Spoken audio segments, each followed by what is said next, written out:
Nung nakaraang chapter ay pasugod ang champion sa gitna ng ring.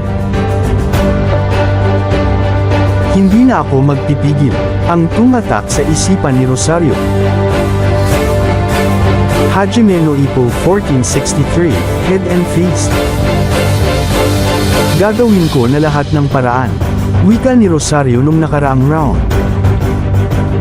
Nag-aalala si Ippo, masama ang kutob niya kay Rosario ngayon.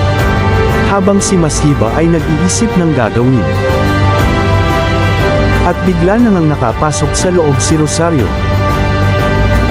Delikado ang pasok ni Rosario dahil una ang ulo nito, may tsansang maka-headbutt. Kada pasok ng champion una talaga ang ulo, medyo nagiging madugas na ito. Umiwas pa kaliwa si Masiba ngunit natapakan niya ang kanang paa ng champion. Agad bumato ng right hook si Rosario habang wala sa balanse si Masiba. Pero kahit wala sa balance ay na-partially block ni Masiba ang right hook ng champion. Nagkabuhol ang mga paa nila. Tugon ng corner ni Masiba, ngunit sumabat si Sendo, sadya ba yun?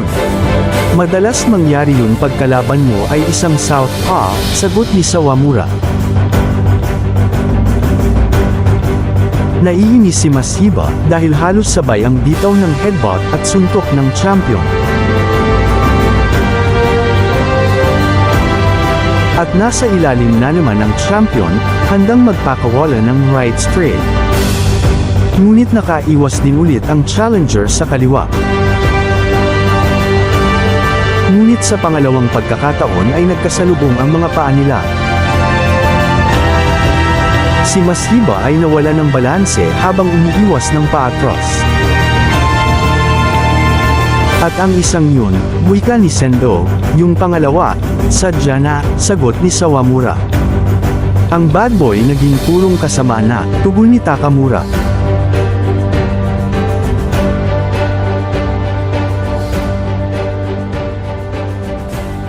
Bumato ng right hook si Rosario at umiwas pa ibaba si Masiba.